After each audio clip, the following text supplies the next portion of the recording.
जय हिंद दोस्तों। मैं नाम सुधा राजेश पटेल, एक सर्विसमैन न्यूज चैनल 1 अप्रैल में आप सभी का हार्दिक स्वागत करता हूं। पहले खबर हेडिंग, इसके बाद विस्तार से। स्पर्श पेंशन के लिए पीसीडीए की नई एडवाइजरी आ गई। आज सुबह मार्च की पेंशन खातों में क्रेडिट 8 सीपीसी के back to meeting 63 standing committee meeting. सैनिकों की डिसेबल पेंशन 100%, हाईकोर्ट का फैसला, एमओडी को फटका। ईसीएचएस का नोटिस, पूर्व सैनिकों और फैमिली से अपील। 100% पेंशन की वसूली बैंक नहीं कर सकता, हाईकोर्ट का आदेश। पूर्व सैनिक की नई भर्ती, सैलरी 45,000 रुपए। अब खबरें विस्तार से। पहली खबर है, इस पर पेंशन भोगियों के लिए महत्वपूर्ण सूचना दी गई है कि धोखेबाजों से सावधान रहे। पीसीडीए इलाहाबाद पेंशन संबंधी एक नई ब्रांच बनी है, जिसमें आप सुबह 6 से लेकर रात्रि 9 बजे तक अपने इन मोबाइल नंबरों पर संपर्क कर सकते हैं। नई डिजिटल पीपीओ के सभी जारी हो रहे हैं। अपने ई डिजिटल पीपीओ की स्थिति जानकारी के लिए भी आप इन संपर्क और नंबरों पर संपर्क कर सकते हैं। सैनिक भाइयों, इस मैसेज को जितना ज्यादा हो सके शेयर फॉरवर्ड करें, ताकि किसी की सही जानकारी लेने के लिए इधर उधर भटकना ना पड़े। इसमें नंबर दे रखे हैं अपने स्पर्श इलाहाबाद पेंशन के स्पर्श के इंचार्ज हेड के नंबर है 8437020007। ब्रांच हेड के नंबर है 9312404269 और ब्रांच सीओ हेड के नंबर है को हेड के नंबर है 9811226676। ये अपने नंबर दे रखे हैं कि जिस किसी भी भाई को पेंशन स्पर्श में कोई भी प्रॉब्लम आ रही है तो धोखेबाजों से बचें और इन नंबर पे आप संपर्क कर सकते हैं। इसमें ध्यान देने वाली बात है कि एजेंसी, जो पीसीडी एजेंसी हो प्रयागराज, ऐसे किसी अधिकृत नहीं व्यक्तियों को उपरोक्त का संदेश देती है कि भाई आप ये कार्य करें। ऐसे धोखेबाज पेंशन संबंधित काम को करा देने के वादे के एवज में आपसे रिश्वत की मांग कर सकते हैं। ऐसे धोखेबाजों के झांसे में ना आए। पेंशन संबंधित कोई भी जानकारी प्राप्त करने के लिए पीसीडीए पेंशन प्रयागराज के आधिकारिक कॉल नंबर सेंटर 18001805 का उपयोग कर सकते हैं।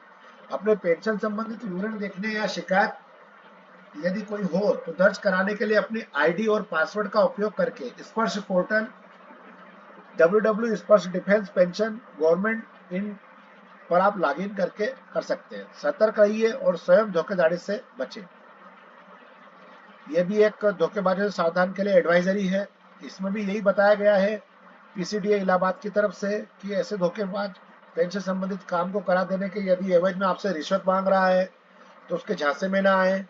आपको अगर कोई भी पेंशन से संबंधित या स्पर्श से संबंधित कोई भी प्रॉब्लम आ रही है तो आप जो है स्पर्श का नंबर दे रखा प्रयागराज का 18001805 का उपयोग करके आप अपनी जानकारी ले सकते हैं, या फिर स्पर्श पोर्टल नंबर दे रखा है www स्पर्श defence pension government in .com और लॉगिन करके आप अपनी जानकारी ले सकते हैं। बाकी कोई अगर आपके पास किसी के पास फोन आता है, पैसे मांगता है या और कोई जानकारी मांगता है आपसे, तो आपको उसको देना नहीं है, क्योंकि आजकल साइबर अपराध बहुत ज्यादा हो रहे हैं और साइबर फ्रॉड बहुत ज्यादा हो रहे हैं।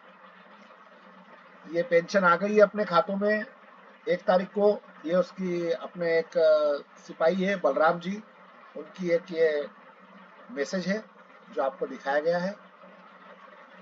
वैसे सभी की आ गई होगी।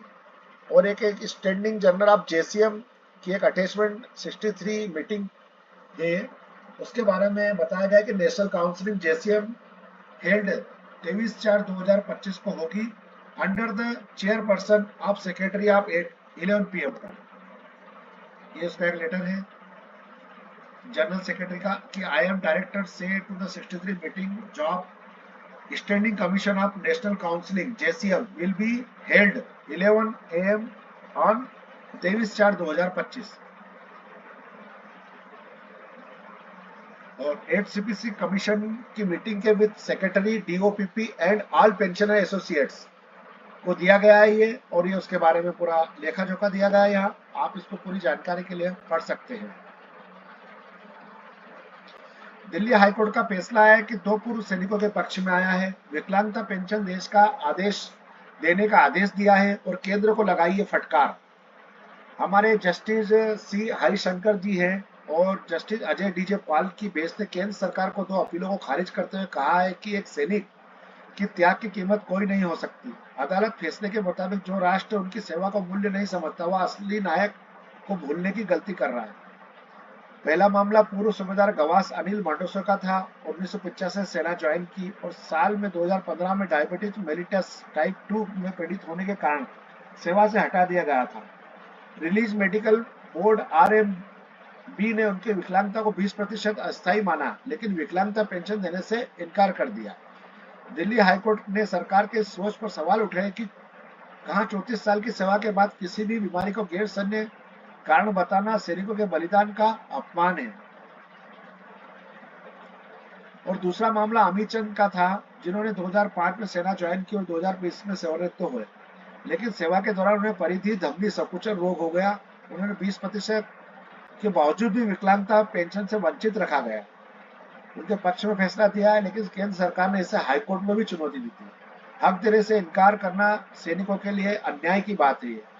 दिल्ली हाईकोर्ट ने बताया कि देश के सैनिक जब तक युद्ध में होते हैं तब तक तो हमारे नायक होते हैं, लेकिन जब वे सेवा से बाहर होते तो उन्हें अपना हक देने से इनकार करना सरासर अन्याय है। हाईकोर्ट ने कहा है कि जो सैनिक पूरी जवानी देश के नाम कर देते हैं, उन्हें बुढ़ापे के बेसहारा छोड़ना अस्वीकार्य है। एक सैनिक की बीमारी सैन्य सेवा से असंबंधित बताने से पहले ठोस सबूत पेश किए जाए। सम्मानित पूर्व सैनिकों से अपील है ये, इसमें बताया गया है कि शीर्ष बैठक में आप लोग भाग लें और याद रखें कि 20 लाख से अधिक प्राथमिक लाभार्थी सिस्टम सबसे बड़े हितधारक है। महत्वपूर्ण जानकारी है, आप लोग इसको पढ़ सकते हैं। बाकी ज्यादा लंबी मैं डिटेल्स नहीं बताऊंगा क्योंकि खबर भी बहुत ज्यादा लंबी हो जाती है, तो आप लोगों को भी देखने में परेशानी आती है। बैंक के ऋण के लिए पूरी पेंशन नहीं ले सकता, कर्नाटक उच्च न्यायालय का आदेश है ये कि कोई भी पेंशन में, आपको ऐसी डिटेल में बता रहा हूँ खाली, कि किसी भी कर्मचारी के 100% पेंशन बैंक जो है ऋण के रूप में वसूल नहीं कर सकता। या जो है कोर्ट का आदेश है, कर्नाटक कोर्ट ने ये फैसला सुनाया है। और अंत में हिंदुस्तान एरोनॉटिक्स लिमिटेड की तरफ से कोरपुट डिवीजन के लिए वैकेंसी है। ESM टेक्नीशियनों के लिए ईगल फिटर होना चाहिए, इंजन फिटर। उनके पास में डिप्लोमा इन मैकेनिकल का होना चाहिए। 8 वैकेंसियां हैं। इसमें service trade certificate qualification in the Indian air force in engine fitter के रूप में है ये, कि जो कि आप 8 वैकेंसियां हैं, इसमें आप फॉर्म भर सकते हैं। लास्ट डेट मतलब इसकी डेट थी 31/3/2025 से ये स्टार्ट हो जाएगी। इसकी बेसिक पेमेंट है 23,000 रुपये, बाकी अलाउंस 49% है, और बाकी आप मेडिकल एक्सपेंस लमसम 1500 रुपये है, और other benefit as per rules के हिसाब से। तो जिस किसी को भी हाल में नौकरी करना है वो इसमें फॉर्म भर सकते हैं। धन्यवाद दोस्तों, मेरे पास यूं नहीं तक थी। शुभ दिन रहे आपका। जय हिंद।